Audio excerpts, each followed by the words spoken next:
Welcome to the F The Stigma Podcast, Matt. Thank you for coming all the way from Delaware. I really appreciate that. No problem. I really appreciate what you do. Thank you. I don't know the first thing about you, so I'm excited to dive into your story. Obviously, this F The Stigma is a nonprofit, and this podcast is one of the ways that we go about breaking the stigma and educating people in a way of like people coming on and sharing their stories with mental health and addiction in hopes of other people listening and maybe gaining like some information on what it's like struggling with it. So that's what we're going to be doing today with your story, diving into your mental health and addiction story. So where'd you grow up? I grew up in Newcastle, Delaware. Born and raised in Newcastle, Delaware, and coming up, it was a little different then. I'm 47, so I'm a little older than people would believe.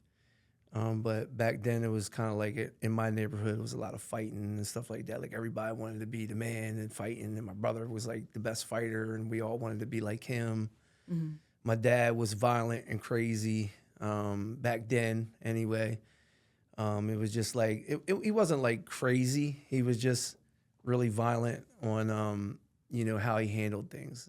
Everything was handled through violence, So I kind of like, I guess it would be safe to say that in my neighborhood, before drugs and alcohol and all that stuff even came into play, there was a lot of violence. I just feel as though that as long back as I can remember, I struggled with being able to control my emotional and physical self when I got angry. Like I would get angry, I would lose control, and I would punch holes in walls, kick in doors, throw boots and knives at my brothers, and, have like really bad fits, and break things, even, some of my bones with breaking things. So I was very hyperactive and crazy coming up. They put me on Ritalin at an early age because I was like always at like kind of like group homes and little programs that they had for the adolescents. So my family was always trying to find out what was wrong with me, but it didn't seem as though anybody could figure it out, So from various different medications and various different programs, one of them actually in Maryland somewhere, I don't even know where it was, but they brought me there, going in front of doctors, look at the ink blot. So I went through like all of that stuff coming up, And no one, like they would ask you when you're talking to like psychiatrists and things like that, and they're like, well, what's going on in the home, Right. And I'm not telling you what's going on in the home, like you're just going to run back and tell my dad, and my dad's going to F me up. So I'm not telling you nothing. So home is fine, But it really started to develop when I found an outlet to my anger, which was the same thing that my brother was doing, which was fighting. And I didn't really love fighting. I was always scared, but I didn't care when I got angry. It felt as though it was a high in itself. It was like, oh my God, like, man, I'm fighting the older kids and all of that stuff. And my brother was the man in the neighborhood. So of course I just wanted to be like him. So what he did, I wanted to do, It was a really cool experience to have with my brother back then. Well, it really wasn't that cool because it got me into a lot of trouble. Like street fighting? Yeah, absolutely. Of course. That was your new outlet. That was my new outlet. Just fighting, getting in trouble, getting angry. And then I had an excuse, you know what I mean, on how to lose control and it be okay. You know what I mean? Yeah. So then I started to be known for the same things that my brother was known for, which was like fighting and violence and being crazy or being able to fight anybody and stuff like that. And people thought that I like knew how to fight when the truth is I didn't really know how to fight. I just lost control. It makes sense though as a kid. And this was all before substances. All before substances. It makes sense because say you're growing up, like it's kind of hard to make sense of your emotions if you're not being guided in a way of like accepting what you're feeling and stuff. So your go-to emotion and what you saw was anger. It's like, that's the emotion I can express freely and openly, and it's kind of okay with my surroundings. Yeah. But what do you really think you were angry about at this time? I don't know. I've tried to identify that, and it's not even really worth identifying because my life is so different today, and I'm sure we'll be getting into that. But I just think that, and a lot of people would say or think, or even I thought that it was because of that's how I was raised. You know what I mean? Like my dad solved issues when he was angry with violence. You know, he you do something wrong, he effed you up. You know? It's usually something so small. Mm-hmm. I mean, if you didn't have your head over the plate when you were eating, you got your butt whooped in my household. If you got into a fight with your siblings, then he was effing you up for that. So it was kind of like I don't know. I don't think that's what it was, though. I honestly don't, because like I said, as long back as I can remember, even as a child, really little, like you're talking about 5, 6 years old, I remember always getting into fights, always getting into trouble, and always, as long back as I can remember, I always remember losing control of my emotional nature. When did substances come in the picture for you? Honestly, the first substance was Ritalin. Yeah. You know, that was the first substance that came into play, but Ritalin did something. Is that an antidepressant? No. Ritalin is for ADHD. I was diagnosed with attention deficit hyperactivity disorder, and they put me on a drug called Ritalin, which is, what's that stuff called today? The 5-Ants Adderall. Adderall. So Equivalent. It's the first Adderall, you know, so that's what it is. And they started putting me on that. I guess I was around 12. And I used to have to go to the nurse's station, take my medication. It was like a 3-time-a-day thing. And I would take it and like spit it out and stuff like that. Because it made me, even though it's kind of like a upper, it brought me down. Like I would take it and I would lose my energy. I didn't feel right. I was able to concentrate better and like get my homework done and like be more active in school. But I just didn't like how it made me feel. And then it started to circulate that I was on Ritalin, and then other people who knew about it that I didn't know about, like hanging with my brothers and their older friends, said that they would buy it, you know?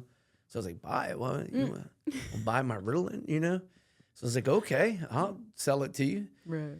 Before that, though, before like all of that stuff happened, I guess the first thing that happened was drinking. But that was my first experience with substances, was through a medication. You know what I mean? I don't know how that transpired into other things or other harder drugs or whatever, but I did want to mention that because that is a part of my story. Sure. So alcoholism was the first thing, which was my brothers were drinking. And I remember they always got, beer, or my dad had like this whole liquor cabinet with like all of this stuff on it down in the shelf in the basement. I wish my parents had that. Oh, they had gold sloggers and like peach schnapps and all this stuff. And we're like mixing all these concoctions up. But even before I started like mixing the hard liquor up, it was just beer. Like my brothers were downstairs. I never smoked weed. My friends smoked weed. I was like an athlete like that. My ability in being hyperactive, which I call an ability, allowed me to be, better at sports and physical activities. I was very agile. I was very fast. I had, extreme amounts of energy. So it was like I always got into sports and stuff like that. So when they were smoking weed and drinking, I didn't participate, although I hung with all of them. And then my brother was like drinking, it was Coors Light. That's what it was. It was Coors Light. It is funny, though. Coors Light they had, and they were downstairs in the basement, and we were shooting pool. And my brother said, "You want a beer?" And I was like, I'll drink, because I didn't see anything wrong with alcohol. I didn't know alcohol was like a big issue in people's lives or anything like that. I seen my dad drinking. I seen my family drinking beers and stuff like that. So I knew that was like going to be something that I did, just not right now. But I did. I had a beer. And then I felt bloated, and I felt, I didn't like it. And then my brother was like, well, here, have another one. I was like, so the first thing I really learned was more. So I started drinking more. And I drank and I felt it and I liked it. And then that became almost immediate consistent. Like I wanted to do that all the time. I wanted to drink and I wanted to hang out with them because they were the older kids. So it really started when wanting to be a part of my family's, like the older kids' lives. You know what I mean? Like I was a younger kid. The younger kids were kind of just doing little dumb stuff, and playing, hide and seek and stuff. And I wanted to hang with the older kids. So that's where it really started. But what did you feel? Like, did you feel a buzz? And that is what attracted you to it? I did feel a buzz. It wasn't alcohol though. I really wasn't. It was a social aspect you really liked? It was. I wasn't like crazy, off the chain from the jump. Right. And I did want to do it all the time, but it really started to take off when my house burned down. So the house that I grew up in caught fire. My mom almost died. My dog died in the fire. My mom was like really bad on smoking inhalation, almost died from trying to put the fire out, and they were telling her to get out and stuff like that. And I remember when my house burned down, that's when like we ended up moving away, and they moved me from my friends. I fell into like some depression, and like anxiety of like not being. They wanted to move me away from like my friends, and like this is the place I grew up. This is my my home, and now like it's gone. So they moved us to Wilmington, Delaware, which isn't that far away. But when you're a kid, that's a long distance, And my brothers were still smoking weed and stuff like that, and I knew what they were doing. And then one day I just said, "Let me hit that," And I smoked weed, and I really found it enjoyable. I smoked it. I was laughing. I was cracking up. It was like, oh my God, I could laugh at anything. We were just sitting on the front steps and just laughing. And then that kind of opened up the door for anything, because I seen them.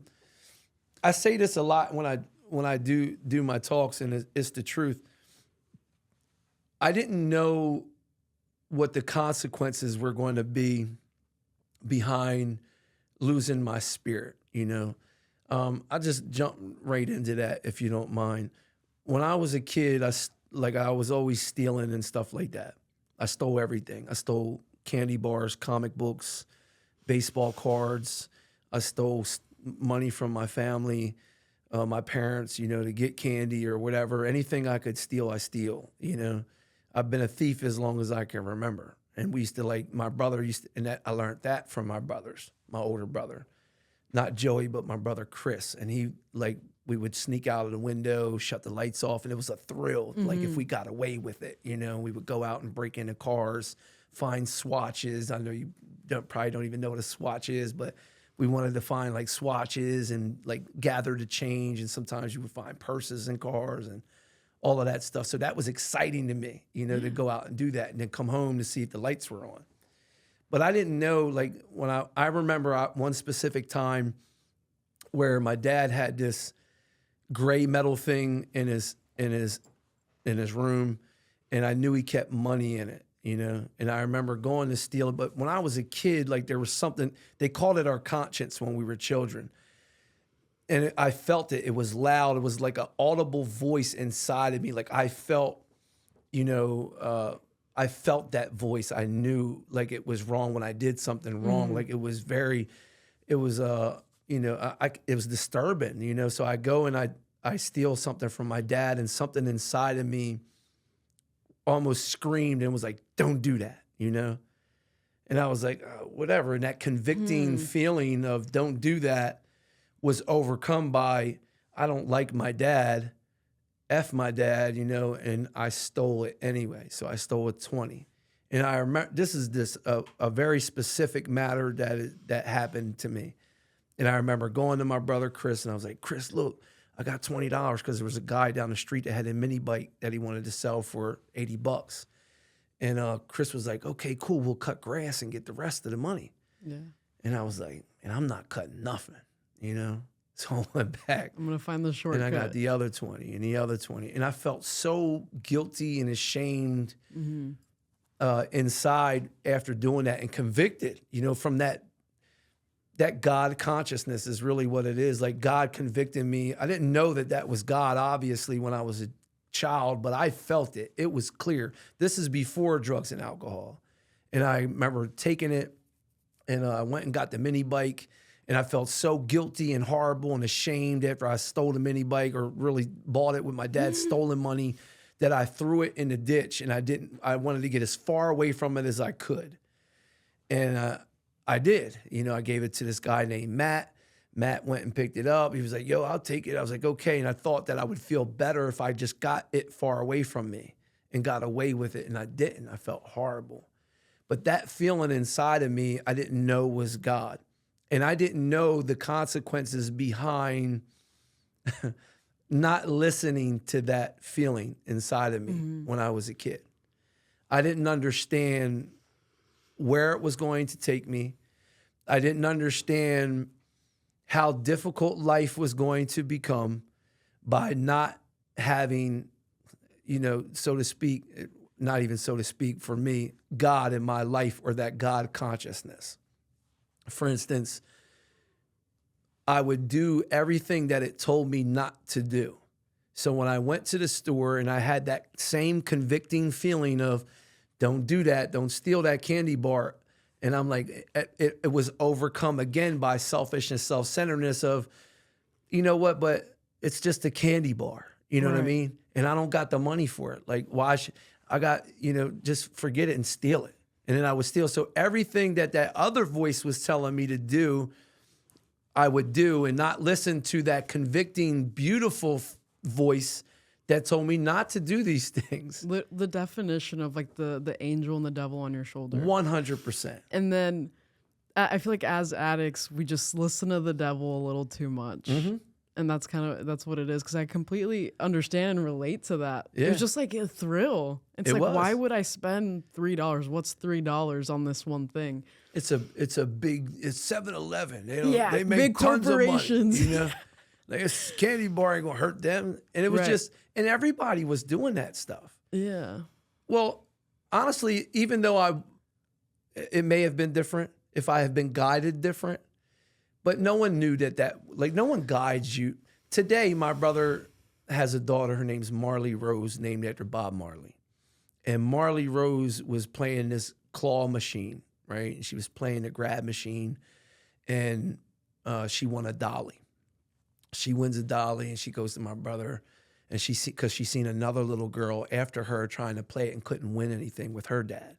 So she asked my brother's, who was her father, and she said, Daddy, can I give this to her, the dolly? And my brother said, sure, you can give it to her. And he watched her. He sat at the door, and he watched her approach the little girl, and the girl's dad said, you want to play again? And she said, no, I just want to give this to her. And she gave that little girl her dolly, you know? So they're walking outside, and my brother said, like, what made you do that? Why did you do that? Like, what convinced you to say, I'm going to give this to her? And she said, I don't know, something told me to. And then my brother is able to guide his children, unlike us, unlike the guidance, I'll just say for me, unlike the guidance I had, my brother was able to guide her to listen to that spirit. And he said, whatever told you not to do that, listen to it. And you'll never go wrong for the rest of your life, you know? I didn't have that. We didn't have that coming up. So I didn't have anyone guiding me. No one told me what the consequences were going to be, probably because they didn't know. So I'll say that. But I did see like the benefits, you know what I mean? I seen the benefits of what could happen to your life and your popularity and, you know, different aspects of your life by not listening to that spirit. Right. So I seen people, because now I'm known. Now I'm like, oh, Matt's crazy, you know?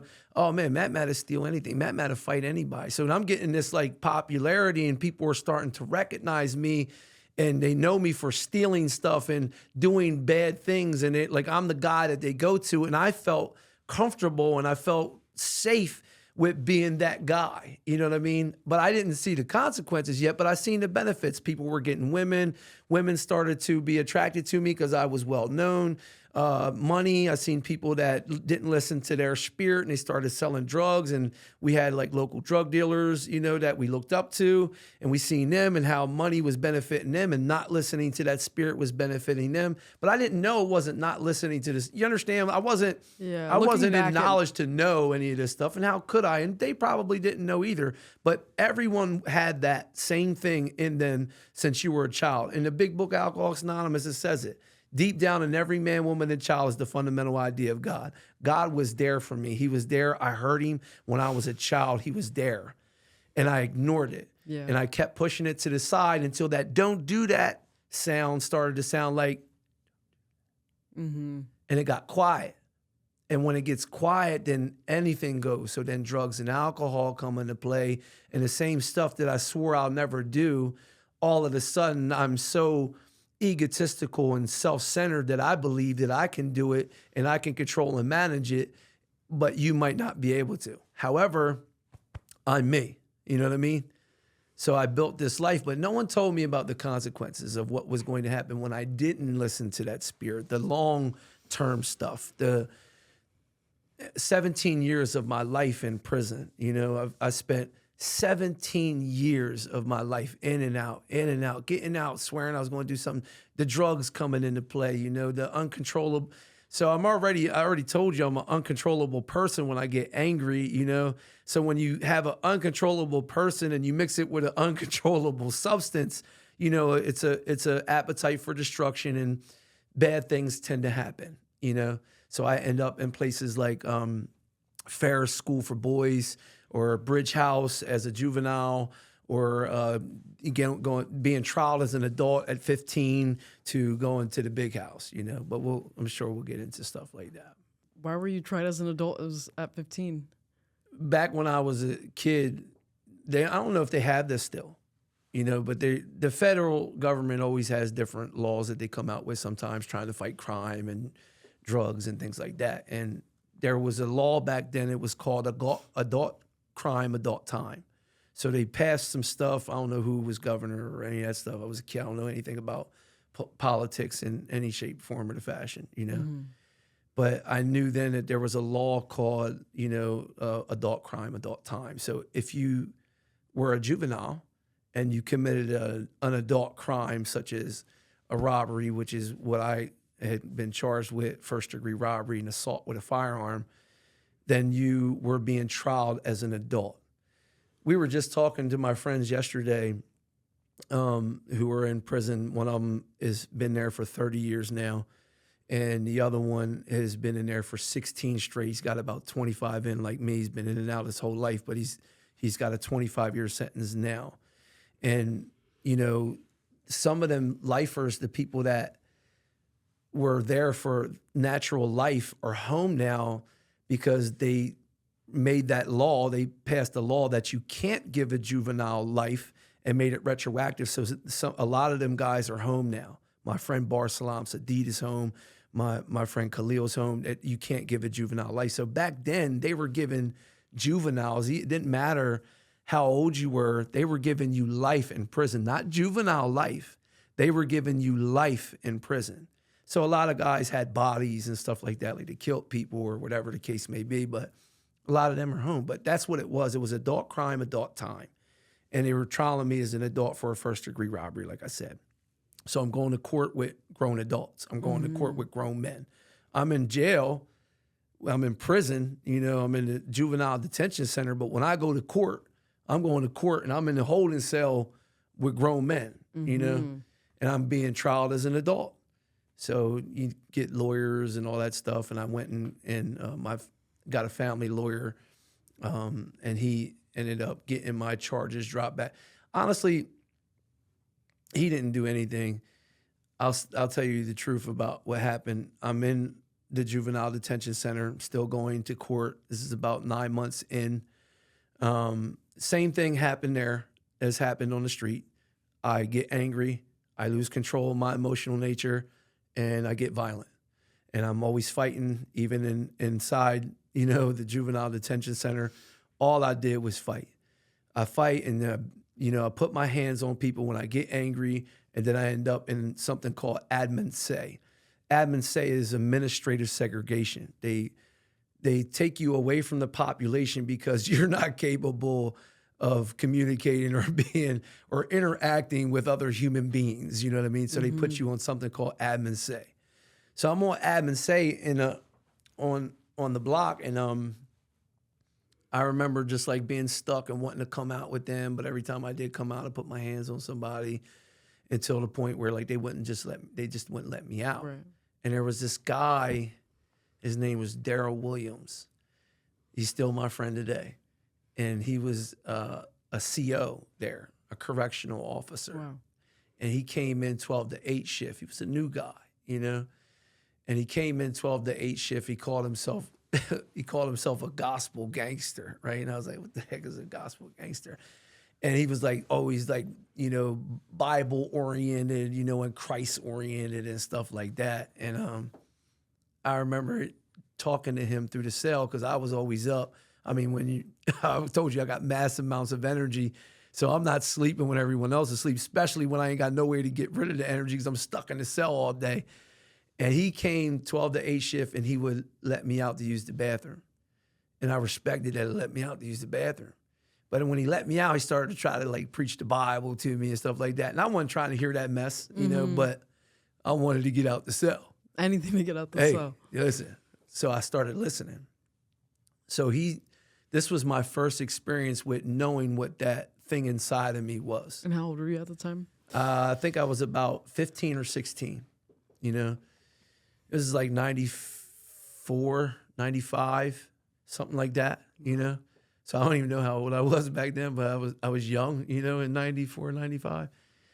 And he let me out, and he started to like make, because I went to like, my mom used to make us go to like Catholic church and, you know, CCD classes and things like that. So I was kind of like, I thought that church was like where it was at, but I didn't like their church. You know what I mean? I thought that since I rejected that conception of God growing up, that I rejected God, which wasn't true. But so he's preaching to me, and I'm just telling you the truth. You know, I'm not a religious guy or none of that stuff, but you know, this is a different format, so I can talk about certain aspects of my life. And he put Christ in a way that I could understand. And he gave Christ like the image of like a gangster. You know what I mean? And he was like, yo, this dude just like went anywhere. He didn't care who was against him or anything. And he went and he like carried the message, you know? And it didn't matter everybody was against him or threatening him. He knew they wanted to kill him, and he still went and he faced up, you know. And I was like, yo, that is gangster, you know. So it started to you know, it helped me to identify, you know. And automatically back then, something started to happen in my life. I started to not curse anymore. Wow. I started to not be violent. They let me out of the cell. All of a sudden, I'm going back to court. My charges are dropped back down to family court, which is why I said the lawyer didn't do it, you know?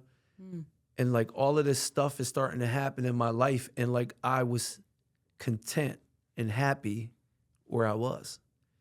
I'm in an institution. I'm locked up. I'm facing years of my life in prison. And I was happy, you know? And I don't know what that was, but that's something that I wanted to hold on. Well, I do know what that was, you know, and I wanted to hold on to that. So I end up getting released. And of course, the ways of the world started to come back into view. I wanted to get money, the popularity, the women. I wanted to be the man again, you know. So it switched back I wanted really to quick. be seen. I wanted things, you know. And my life started to revert back to selling drugs, using substances, because I was already using back then, you know. What were you using at this time? Cocaine. Already at 15? Absolutely. How did we escalate there? Oh my! It was just sniffing it because I sold drugs, and like I seen people sniffing it, so I didn't think there was like a problem with that, you know. So I would ping some of my coke sometimes, and just dibbling and dabbling, still out of control because I had it all the time. No, but I'm thinking like I'm able to control it because I'm a drug dealer and not a drug user. But I was actively using. You know, it came to a point where I started to be secretive. You know what I mean? It wasn't like fully out of control, but I was using drugs. You know what I mean? I was still able to function. Let me quit lying. I wasn't ever able to function for me, what I thought, let me just say that. For me as a youngster or you know, a juvenile delinquent, what I thought was functionable, like what I mean is like I was able to like go around, hang around my friends, rob people and party with them at the end of the night. You know what I mean? So that sort of function, you know, where I was able to still be social, still, you know, mess with girls, you know, and have sex where there wasn't anything more. Drugs weren't the most, and that's how I mean. That's the best way to put it. It wasn't your top priority yet. Drugs weren't the most important thing in my life yet. You know what I'm saying? Yeah. So how did you get to that point where it became the most important thing in your life? Well, let's get to that then. So I got out of jail, like I said, the Juvenile Detention Center. Yeah. And my first day home, I was still in blues from the Juvenile Detention Center because they got whites in the state of Delaware now, but I was wearing blues because that's the juveniles wear blues. And I got home, and my brother was like, "Yo, you home?" You know, and I felt like it was like a badge of honor. You know what I mean? I'm like, "Yo, Matt's home." Like, man, I just did my bit. You know, so all that Christ stuff. And I will be honest and tell you that I did 100% try to go that way. This is really what went down. It's so crazy. I forget about this stuff. It's so cool to be able to be here and talk with you and have some of this stuff come up, you know? Like just as we're talking, like I see it, like I see what happened, you know? And I remember like I was trying to do like the God thing, you know, but I was the youngest, you know, and like there wasn't no kids that I knew. There wasn't like, you know how like now they got churches and they got youth groups and stuff like that. Like there wasn't, at least I didn't know of any of that stuff that was going on. Although I did have some friends that were Christ-centered that were trying to direct me into the right direction, but I wasn't like really trying to hear it. You know what I mean? It was like, it just felt awkward. Like these old men, like I don't want to hang with them. They ain't having no fun type of deal, you know? And we went to this church and this lady was like, it's me and my boy Jeff. I'll never forget it. And we got like, you know, big starter jackets on, and we just look like, you know, some juvenile. We don't look like anyone else in the church. We're not dressed like or appropriate like anyone else in the church. But this lady got up. She was like, "There's two new young people here. I can feel it," and you know, and like that just turned me off. Like that was immediate shutdown of like these. Like, of course, you know I'm new. Like, come on, man. I don't believe this stuff. Like, all of a sudden, you're some prophet lady. Like, come on. And, like, I backed away from the church thing. Like, that was my excuse. A human, right? She might have had her own illnesses and sicknesses and selfishness or whatever was going on in her life, but I didn't see it that way. I thought that the whole God thing's fake because of this lady. You understand? So I rejected that stuff again. And started to want to be, you know, the man again. Of course, forget God. Like me and God can't be the man at the same time. You understand what I'm saying? So I can't put God first and be the man. So I got to be the man, you know. And I wasn't willing to let go of the position of being the man. So I thought, you know, and I started to do whatever they did. So my first day home, I got narcotic. My brother pulled out a line of coke and he did coke with me. And then, like, they were a little bit way more active than I was when I went to jail. So they started to use drugs and they started to, like, accept me now because now I'm not the young kid that everybody's like, "Yo, man, get out of here, young buck." You know, now they're like, "Yo, Matt did his bit. Like, come on, now you can hang with us." You know, and I felt good about that. It felt good. So I was like, "Yo, that's what's up now. I'm one of the boys," you know. And they sniffed coke, so I sniffed coke. And I met some other friends and they did drugs and alcohol, and then I started to mess with them, and then all of a sudden, like that, things changed, and my other friend that I hung with, because now I got my own friends and my own group of people, and we all, do our own thing too. And my friend, he was like, "Yo, man, this is crack," and he turned me on to crack, and I was like, "I ain't doing no crack," and he was like, "Dude, you sniff coke every day, like it's the same thing," and of course, I can trust in him, and I can handle and manage this, and I hit it. And I just went off the rails, I started to rob and steal everything, breaking into homes, robbing people at gunpoint, robbing stores at gunpoint, stealing cars, stealing motorcycles, stealing bikes, whatever I could, do in order to get more, I did, And how old were you? I was 18. I got out when I was about 17. I had a little bit of stint, and I started to fail drug tests, but they let me off of juvenile probation. I guess, they're like, whatever. I had some guy, I think he was a blind guy, and he let me off for probation anyway. So as an adult, the progression was unbelievable of how fast it doesn't seem like long. Like, it seemed like such a long period, like from 17 to 18 is like, it was years, and the progression was real slow. But no, from 17 to 18, it went from that to robbing everything to having like 246 charges, going to court, it was just messy. So now I got all of these charges. I'm going to court because I'm robbing and stealing everything. That same guy that turned me on to crack got caught, told on me about a lot of stuff, which why wouldn't he? You know what I mean? He's trying to get himself out of trouble. I used to think, like, I'm in jail. I used to say this. I'm in jail because he told on me. I'm in jail because I stole everybody's stuff, but I didn't see all that until, inventory and stuff. But that's when it started really getting out of control. Is 18, started smoking crack. Then that led me to being on Newcastle Avenue, which is kind of like, the hood to Southbridge projects. And well, Eden Parkside's tore down now, but they had like Southbridge projects and the whole Newcastle Avenue of the motels. And like me and my brother Chris were like there. We were there stealing, robbing, running tricks to do whatever we had to do to get more, rather we had to, lay people down or whatever was necessary for us to continue to get high, we would.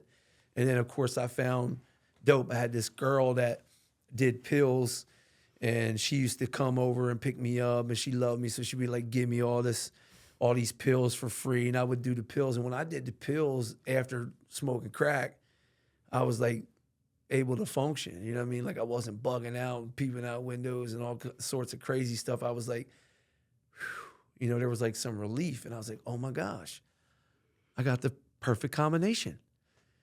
I'm speedballing. If I do coke and dope, then I'll be okay and able to manage myself.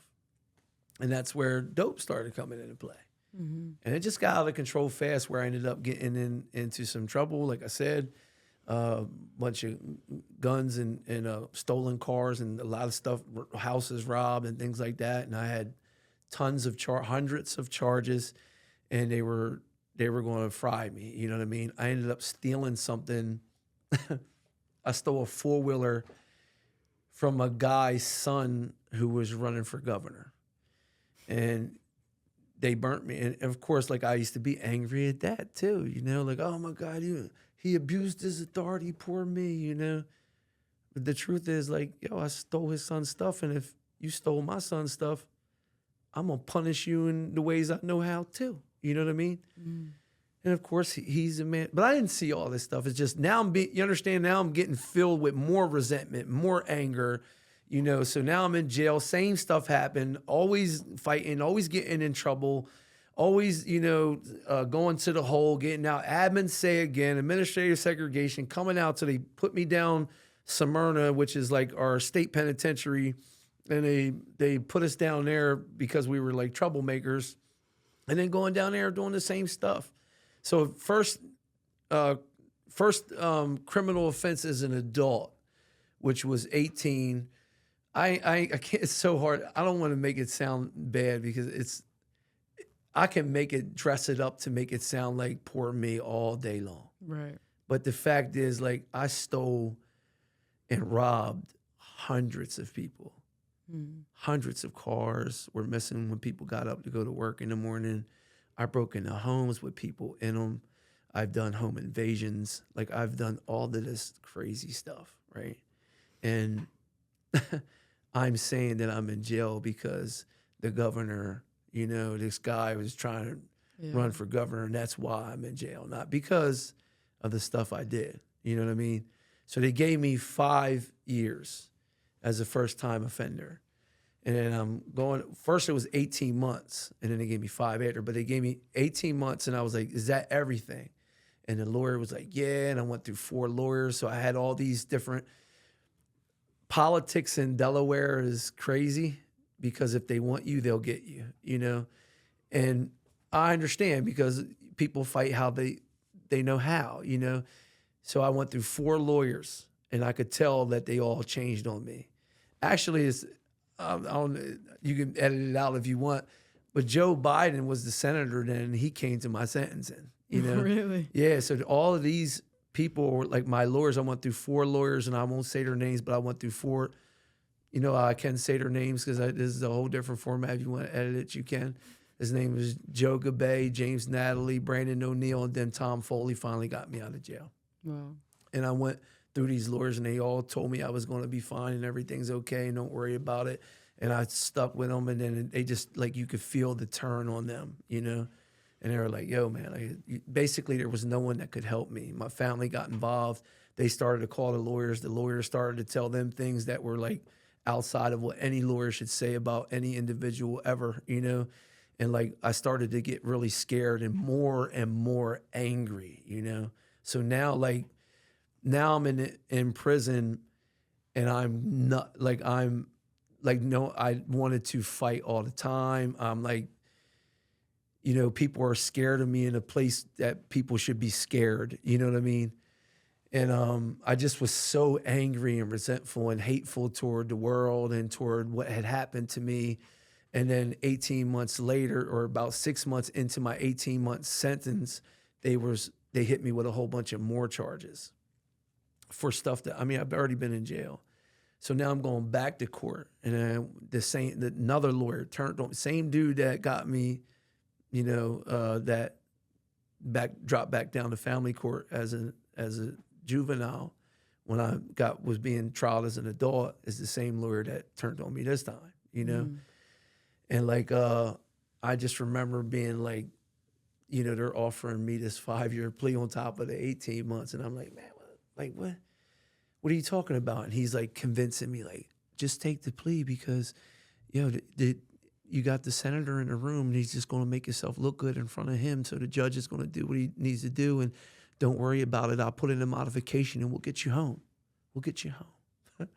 And I was like, okay, you know, because I don't know anything about what's going on. I'm a child, you know. I signed the plea. Mm-hmm. He never contacted me again. He never answered any calls from my family. He never put in no modification. That's insane. And then years later, Tom Foley came. My family hired another lawyer to see what was going on. And then I ended up going to court, and Tom had me in court like in a month from taking my case. And the judge said, Matt, you're on task. And I didn't know what task was or any of that stuff. And they were like, you should have been home years ago. And I was like, what? I said, what are you talking about? And he was like, this is your task worker. And he's pointing to some lady that I never met. And I'm like, who is this lady, you know? And she's up there, and she starts saying all of this negative stuff about me, about my write-ups and the fights in prison and da-da-da-da, dirty yarns and all that stuff in prison. And I just rose my hand and said, Your Honor, I've never met this lady a day in my life. I don't know her. And he was like, what do you mean you don't know her? That's your task worker. She's supposed to see you every month. I said, I've never met this lady a day in my life. And that judge made an investigation done. Anyway, I ended up on house arrest. They put me on house arrest. And 9 months later, after being placed on house arrest, waiting for house arrest, 9 months later, I was still in jail. The judge, my lawyer got the judge to call me back to court, and the judge was like, why is this man? Explain to me why this man's still in jail. And I was still in jail, but rightfully so. I need to explain to you guys, rightfully so, why I'm in jail. I'm supposed to be there. But it's just they're messy. They don't know what they're doing here. Well, neither did we. You know, you understand what I'm saying? Like, I don't want to sit here and make it seem like I'm bashing the system or anything, because just like the system's flawed, so am I, you know? Yeah. So is anybody, you know? Law enforcement's flawed. Matthew's flawed.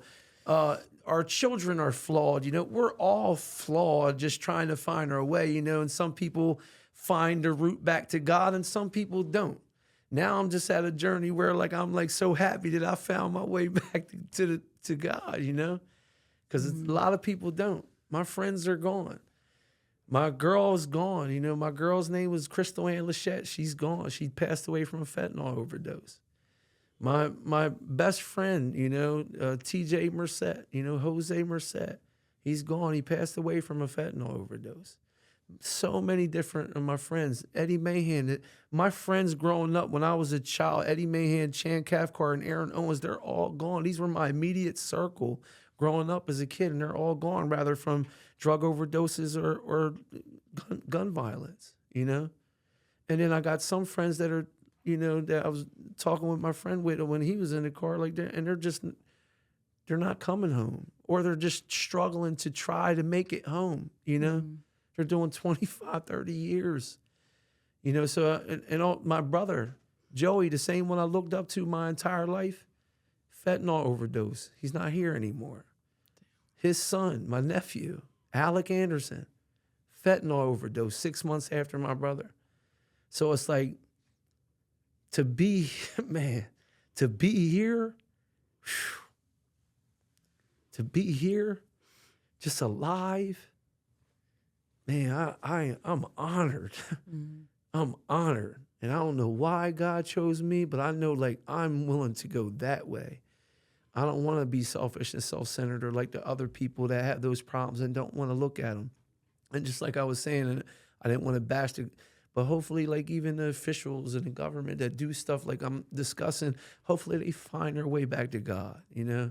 They find their way back to that spirit, that thing that we discussed in the beginning as we were when we were children, of that thing that said inside of you, don't do that, you know? And listen to it and be guided by it. That's what I want to get back to, you know? And that's like an everyday process too. I got enough problems in my life with God than you know what I'm saying? Like, man, we were on our way here and I'm like, this lady's on the phone and she's like, being really angry with me for some reason. I mean, I'm just asking her some questions and asking her, it's some work stuff, you know, and she's like angry with me. And I'm like, man, I don't want to be that way. Right. I don't want to be angry and resentful with people for no reason, although I am at times, because I am human. I'm not sitting up here like everything's changed and I'm great, but everything has changed in my life.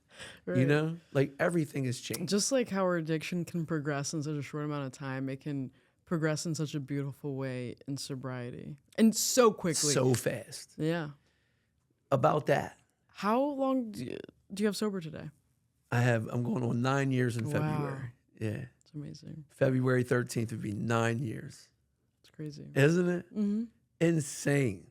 I couldn't stay 90 minutes. It was like I couldn't stay sober in jail. I was like, even in jail.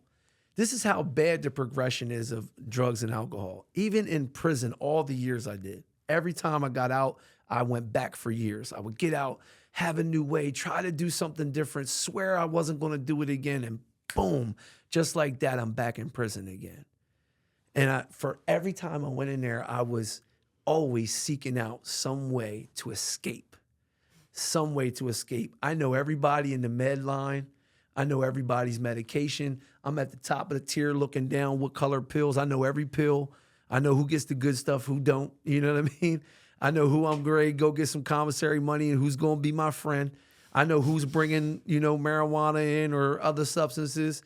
You know, I'm like even in prison, every day of my life was still trying to find a way and a means to get more.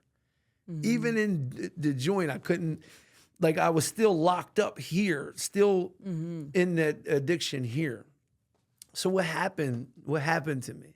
What happened to a guy that went from, you know, being a life and criminal, you know what I'm saying, like a career criminal and living in violence and, you know, and 2006, I shot somebody and I went to jail for a long time for that. And like, how do you go from being such a violent person to sitting here in front of you smiling, talking about God, How does that happen for an individual like me that the world deemed hopeless?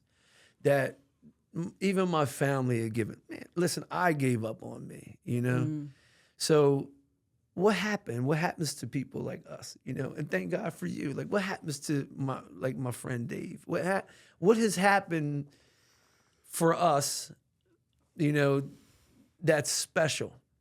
Right. Nothing. Nothing special about us. Nothing special happened with the exception of we ended up in this very special place, which was called desperation, right? Being beaten and broken into a way that like all of this idea of that God's not real and, all of that stuff just goes completely out of the window.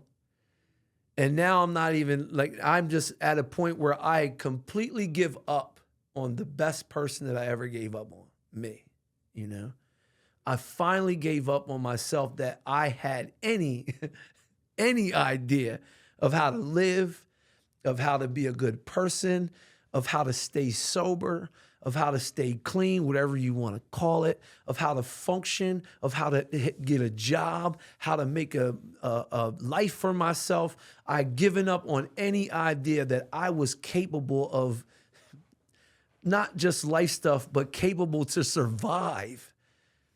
Like I've been dead at every hospital from ODs, from Cooper Union and Camden, New Jersey, from North Philly to Christiana in Delaware, and I've been flatlined I don't know how many times in West Palm Beach, Florida at Good Samaritan Hospital. Flatlined, fighting for my life. What happens to people like us? What happens that someone is like, man, dead, and then comes back to life and look, I'm not just here and I live a good life, but I serve God and I serve my community, and I'm not no religious dude. I'm not like, come to Christ, Jesus is the way.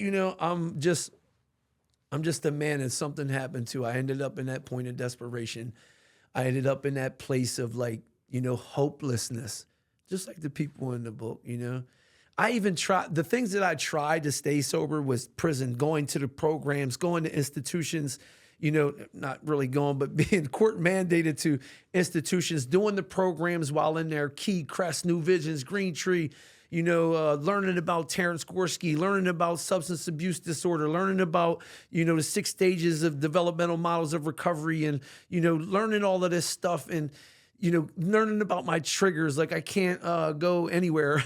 I can't talk to anybody, like learning about all of this stuff, thinking that I had an idea. I'll just go to school. I'll get an education and I'll get a better job. That's what I need to do. Even to a point where I even tried to go to meetings. I thought meetings was the answer. Going to 12-step meetings. Never venturing into the 12 steps. Just going to 12-step meetings. And going there, and I thought that was the answer, and none of that stuff, to a point where I had given up to, I knew for a fact, when I went down Florida, it was for one reason and one reason only. Yeah, we went to treatment. Me and Crystal went down there together before she passed away. But I went down there for one reason. When, not if, when I catch a new charge. Because I knew that that's just what I do. That's where my behavior, not alcohol or drug addiction, but my behavior while on alcohol and drugs is violent. And it's criminal, So I know that I'm going to spend the rest of my life in jail. I accepted that I'm going to spend the rest of my life in prison, or I'm going to die. I accepted those things about my life to a point where like I get down there and all of a sudden I'm like, yo, man, I give up. I'm done. This is what it is. And the only reason I went to Florida is because when I catch a charge here, I might make it home for one more round. I might make it home because they don't know about Matt in Delaware. I'm not a career criminal here, So I might make it home if I catch a charge. When I catch a charge down here, that's why I went down there. And some dude presented me while I was in this rehab something happened to me. Something happened. I went from, it was almost like the same thing. I'll tell you, I went from, I'm in the room, right? And all of a sudden they're taking people to church at the rehab. And they're like, Anderson, you want to go to church? And I'm like, man, I ain't really want to go to church. But just like I was in that cell on Amends, I wanted to get out of the rehab. Right. So I went. And I went and something happened to me. The same exact thing that happened to me as a juvenile when I got out and he let me out of that cell and he started to speak to me about Christ and he started to put Jesus in the way of a gangster. Putting, you know, he never got religious on me, but putting that into a way I could understand. The same thing happened to me. I'm at the church. Crystal was with me. She was still alive at that time. And I remember holding her hand and I remember that guy, God spoke through the man that was preaching directly to me. Mm. I knew, like, I'm looking around the room. I'm like, how does he know this? He's not saying, hey, you, or pointing at me or anything, but I knew that what he was saying was not just for some people in the room, it was specified and specific for me. I knew who he was talking to. I knew exactly who he was talking to. And I just started to bawl, and he gave a message, and the message was called counterfeit. Don't fall for the counterfeit, is what he said. And like I found my way back to God that day. I remember just bawling of grace, just feeling something happened in it. Like I felt grace and mercy in my life.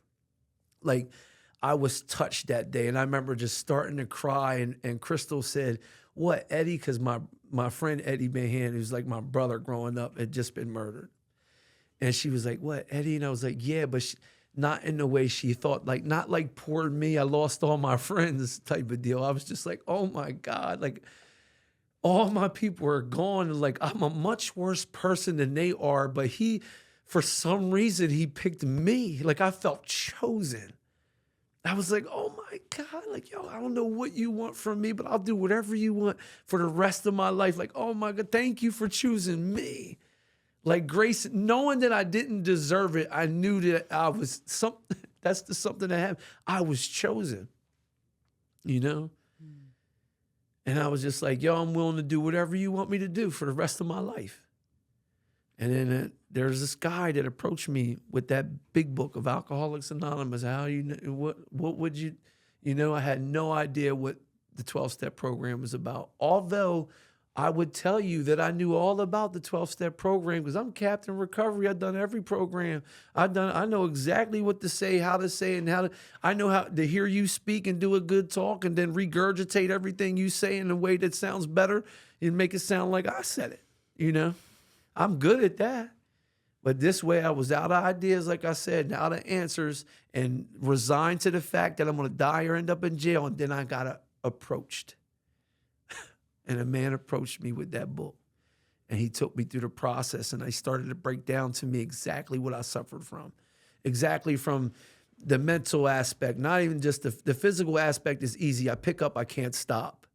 As soon as I put one in me, something happens where I am unable to put it down. Yes, that happens to me. I can't put it down. It doesn't. It becomes physically more important. Drugs become physically more important than eating food, drinking water, having sex, going to sleep, going to work, taking care of the kids. It becomes paramount physically over everything. Mm-hmm. And it's like, does that happen to you? And I was like, yeah, 100% that happens to me. He said, cool. Well, when you're sober, how many times you been clean? Man, I said, well, every time I get out of jail, like I'm clean. You know what I mean? He's like, how many times you been out of jail? I was like, I don't know, 50 times. I get out. Boom, back for years, get out for a couple of weeks, boom, back for years, go back. He was like, well, that thing, what happens to you? How are you powerless and unimaginable over, like, why do you pick up? You know what's going to happen. I'm like, oh my God, I got thousands of consequences, thousands of experiences right before me that tell me if I get high or I get drunk, I am 100% going back to jail or I'm going to be fighting for my life at Camden, New Jersey, Cooper Union Hospital or Good Samaritan or Christiana. I know that's what's going to happen. And yet my brain says, well, I mean, you can just do one. And it does that sober. Mm-hmm. That's the issue. That's the problem I have. It's not that drugs and alcohol are the issue, because like I've been eliminated them out of my life hundreds of times.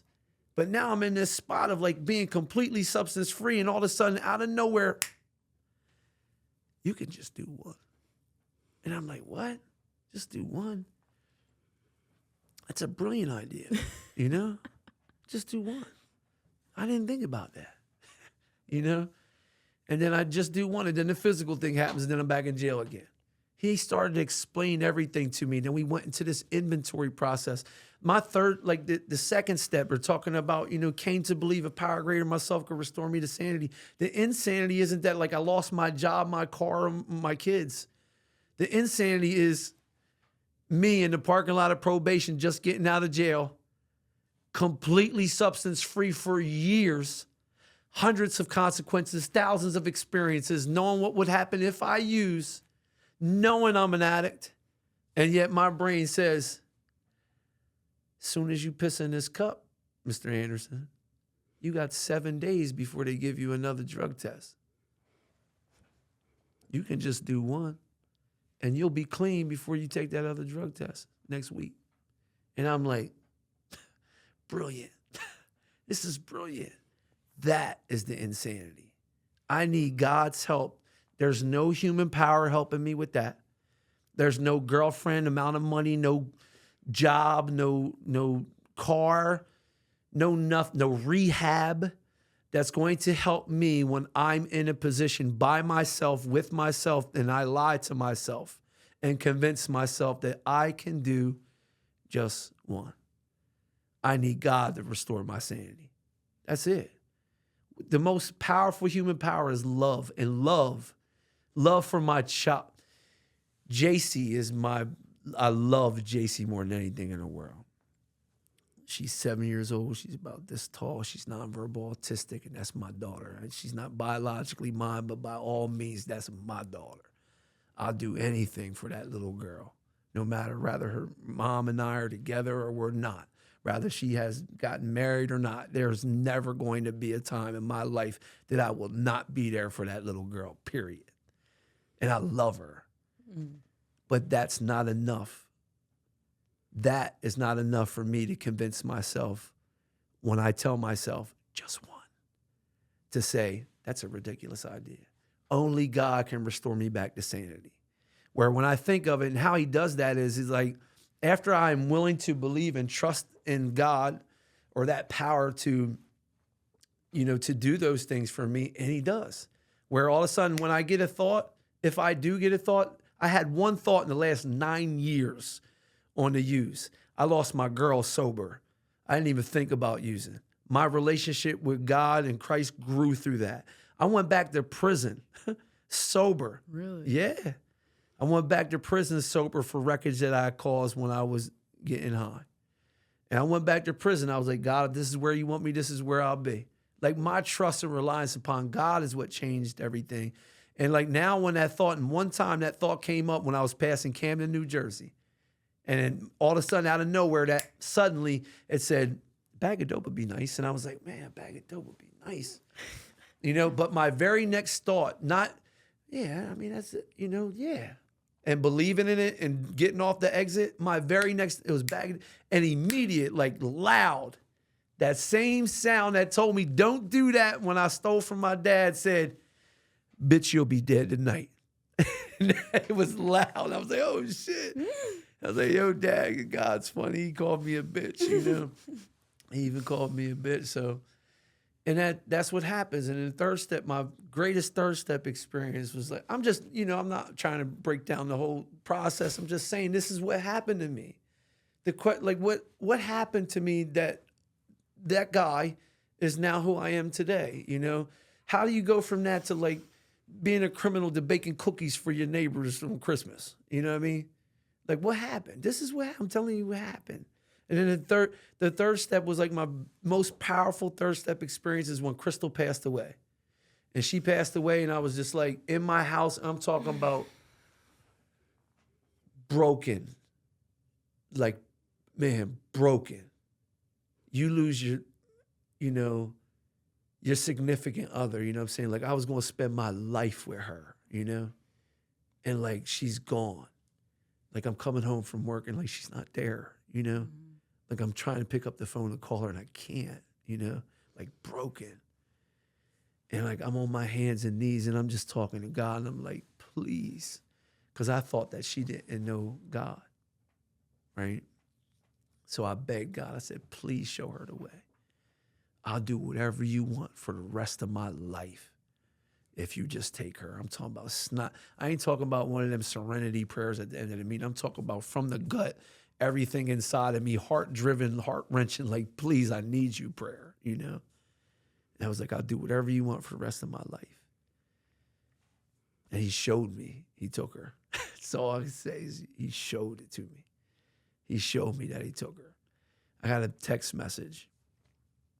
First, you know, the same thing that says, don't do that when you're a kid. Now that's awake back in my life. And at this time, I'm talking about broken. An hour later, after making that prayer of I'll do whatever you want if you take her, this thought came and it said, check your messages. And I was like, check my messages?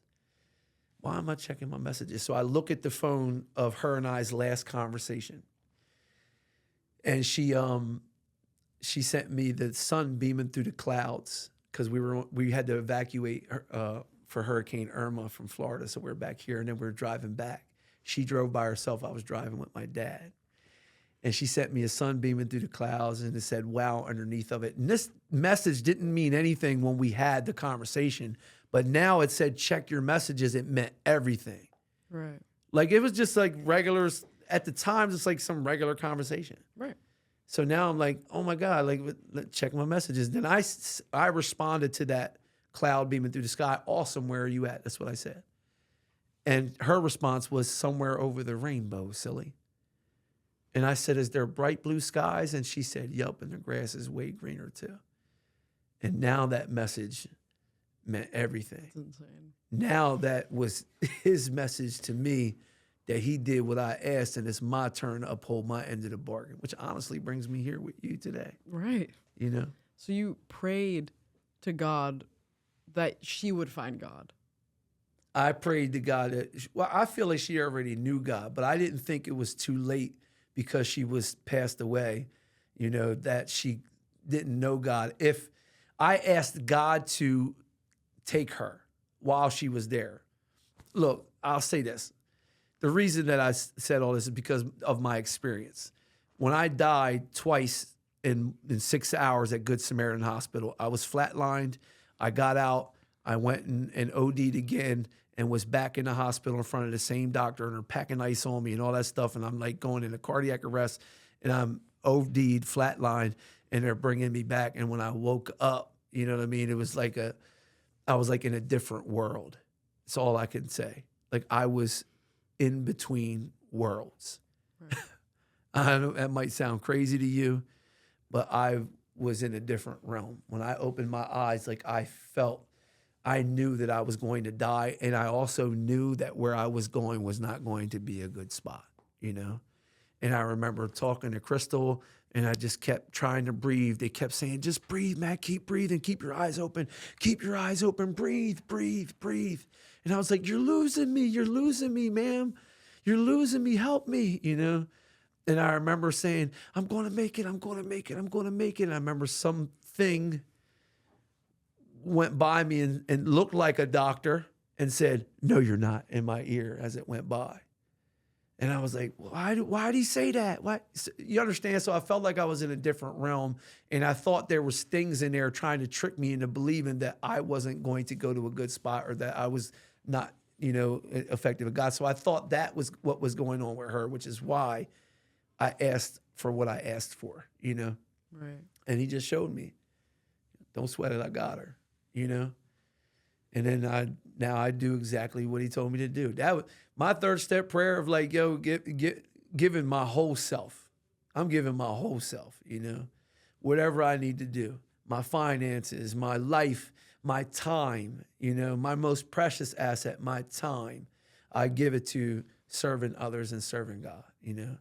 I speak all over the country. I do what you want me to do a freaking book study where I got to sacrifice every Friday for the next year of my life. Yes, I'll do it. You know, you want me to drive to Baltimore hour and a half and come and do a pod? Yes, I'll do it. You know, if it's whatever it is that somebody's going to hear you through the process, 100% I'm in. Reporting for duty, sir.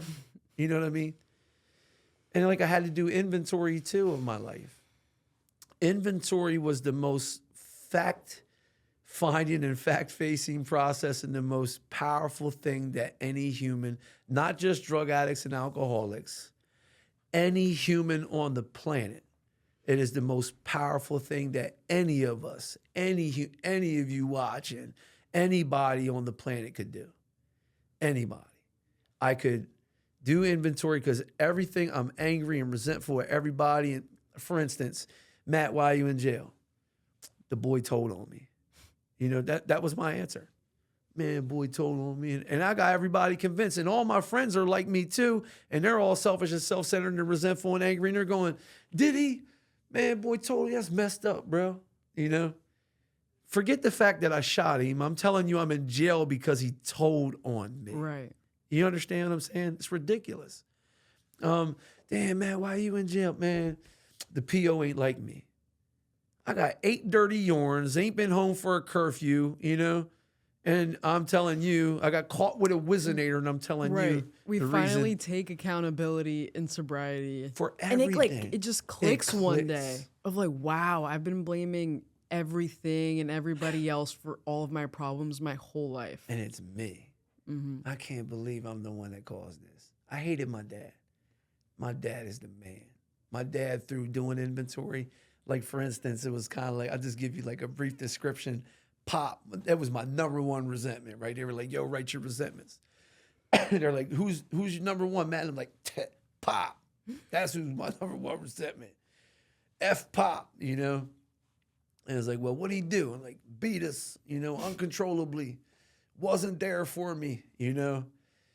And then we get to the other side of things where thank God for those first 3 experiences of finding God and acknowledging God and willing to dedicate my life to God, you know, of knowing what I suffer from and all that stuff. The first 3 steps, you know, of understanding that, which is really just a big description and an understanding, an internal understanding of what I suffer from and who I need.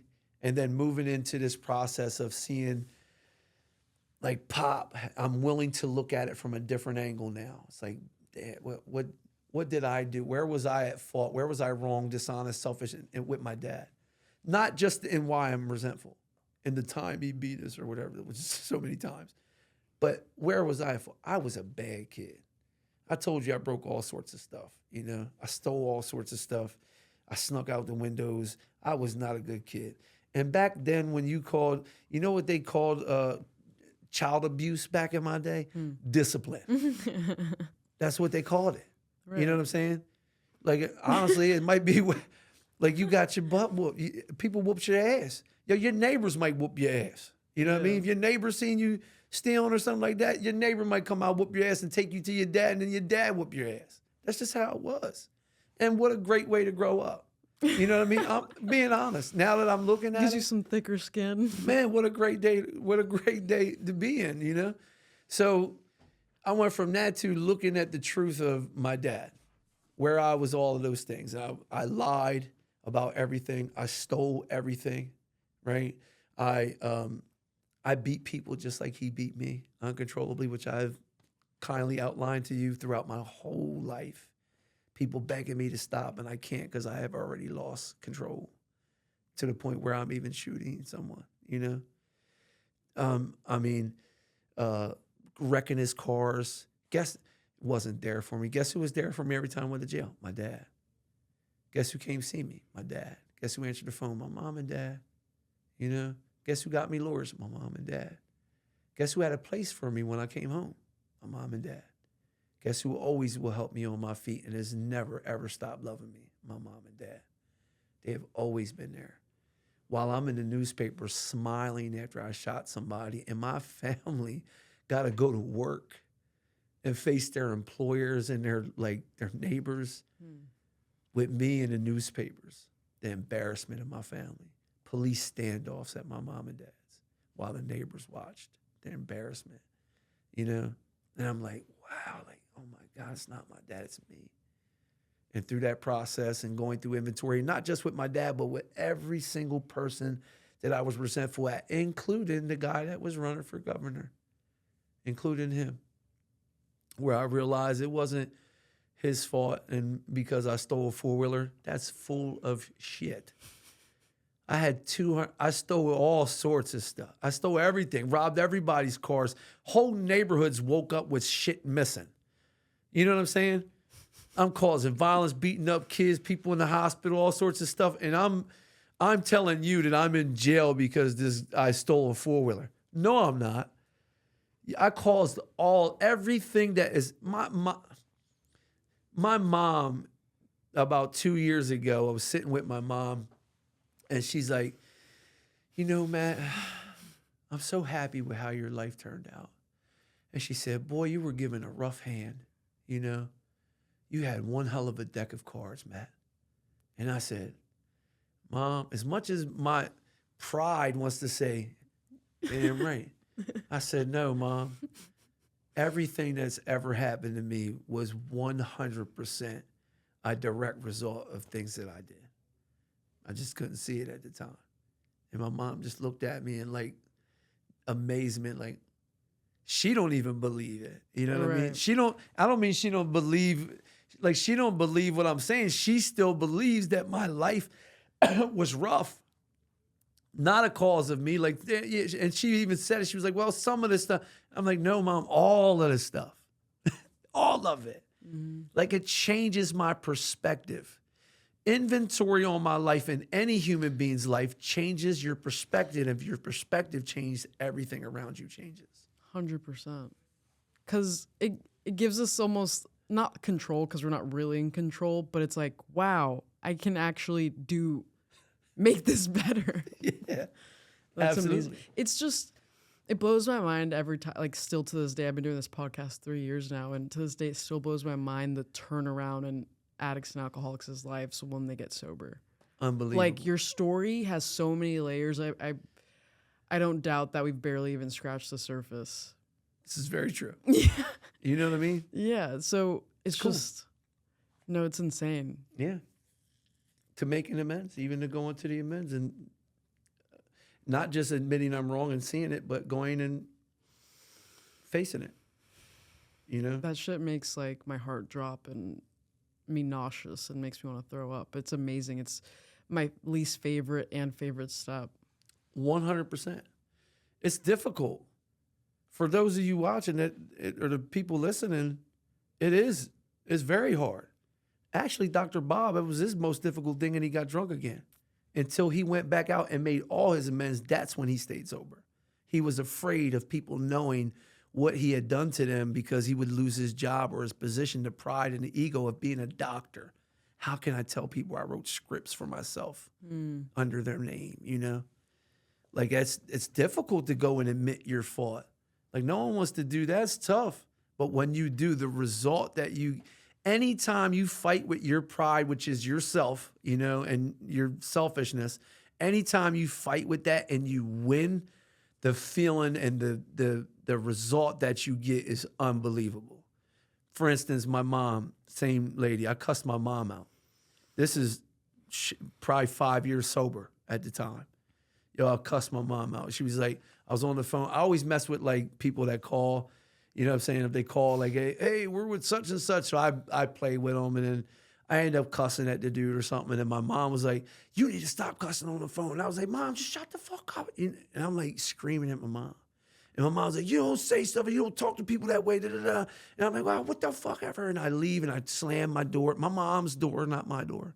Slam the door, walk out of my mom's house, get in my car, and I'm going to stick my key in the ignition, and I'm trying to start it up, and something inside of me is like, you know you're not right.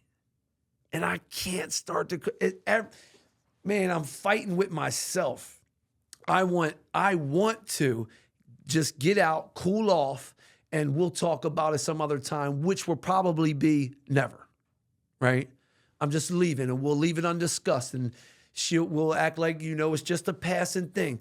And like I almost left and I wanted to, everything inside of me wanted to, but I had that internal fight with myself. And this is current, this is what we fight with currently with inventory and making an amends. But I wouldn't have known how to do those things without 4 and 9, Now I'm able and capable of seeing I'm wrong and like feeling it and like, yo, you got to go in there and make this right. And getting out of my car, going inside and saying, Mother, I should have never talked to you that way. I really apologize. Please forgive me. And on top of that, you were right. I shouldn't have talked to that man on the phone that way either. How can I make this right? And she said, I love you, baby. And that was it. That fight, and I won, and I feel great. Now me and my mom are cool. You understand? So it's like inventory and amends making are so special. And then when you have this experience of making an amends and it's so powerful in your life and you have that, you want to go and give it to other people. You're like, oh my God, like that's why I came back to Delaware to begin with. My brother was passing away from end-stage liver failure. I wanted to do some workshops in the community and get to my people in prison. And I did. God has allowed me to do all those things. He used me. He showed me what he wanted me to come back to Delaware and do, and I tried to do those things, right? And like going in and just like, man, I was like, oh my God, like my friends, like there's people, I want to get to my friends. I got to go to prison. I got to show them the way. Like I want to show other people how this has happened to me. And it's like a genuine need, like inner need to do this. Got to. Yeah.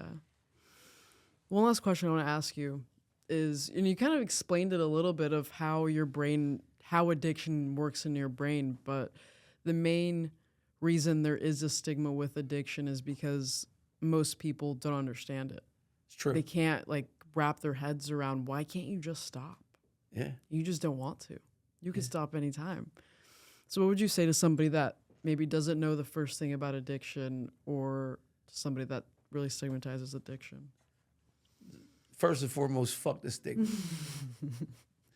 And the second thing is, I love educating people on that. Law enforcement, the medical fraternity. For instance, a guy gets locked up, goes to jail for drugs, alcohol, doing a robbery or something, right? Guy gets out of jail, same cop sees him, back out, stealing, same cop locks him up. Boom, goes back to jail, he gets out, drugs and alcohol, he gets out again, he sees him on the same block getting high again, and the cop is just shaking his head like, what a freaking idiot, Like, what an idiot. What's wrong with this kid, And then he falls in resentment. He goes home, and he's like, I seen fucking Jerry again, out there on the block again, getting high again. Like, people's idiots. Because he doesn't understand what's going on with Jerry, So I love being able to talk about the exact question that you asked. That's my main goal, is to educate people on what we suffer from, to help them to understand. They don't have what we have. It's like if I don't have an allergy for strawberries and you do, you know what I mean? And you say, hey, I can eat them, and I'm like, okay, cool. But I can't. And I don't understand why you can't eat strawberries, it doesn't make any sense to me because I can eat them. It doesn't, so it doesn't affect me. I don't understand. I have no knowledge of that. That's the same thing with drugs and alcohol. People think, well, I can drink or take it or leave it alone. Why can't you? They just don't have the same allergy that we have. That's how Dr. Silkworth described it as an allergy was the most perfect thing he could have done ever, because that is exactly what it is. I pick up, and I don't know when it happened. In the beginning, I was able to control and manage it, just like some people may still be able to do today because their brains weren't as messed up or they didn't go to the extent that we did, or they just don't have the same thing that we do. I know tons of people that have great upbringings, great families, came from money, no trauma in their life, and yet they got the same thing I got. They pick up and they cannot stop. And when they stop, they can't stay stopped because they convinced themselves to start again. That's the issue. The physical part is one thing, and people think also with the stigma is if you get fit, just go to rehab. Do 30 days. Shit, Do you need a longer rehab is what you need? No, I need to find this relationship with God through the steps is what I really need, but I don't know that. I'm thinking I'll just go to rehab, and then I get out of rehab and like, y'all just did 90 days, bro. As if like there was some difficult task where I was at fucking boot camp or something, you know what I mean? And the truth is, like, I just sat in a bed and ate freaking cereal for 90 days messing with the chicks that came in, I swear it's been like I was supposed to have a badge of honor that I came. But when you get out, you still have the mental thing. The physical separation is the easiest, but the most important. It's not, I wouldn't say easiest as like, it's not, getting physically separated from drugs and alcohol is fucking hard. It is hard. But when I do that, it's possible though. That's the most manageable part. The not starting again part is the most unmanageable part. Where it's like, how, with the consequences and experiences, do I end up picking up again? How do I do this? Because my brain tells me that I can just do one. Like my brain will convince me and it doesn't even have to be just one. Sometimes it could be jealousy, anger, worry, or the like, that I get upset. So it tells me that I'm justified in using, right? And fuck it or whatever. But my brain is not clear on the consequences. I lie to myself to convince myself. It's like this. I'm going to die or go to jail, right? That's my life. That's my behavior when I get high. 100% fact. You're going to die or you're going to jail. 100%. Just one. Why just one even becomes any sort of fucking idea at all when death or prison for life are at 100% at the forefront makes zero sense. But it overpowers dying or going to jail, and I believe I can just do one. A normal person, they're like, die or go to jail. Fuck that. I'm not risking none of that.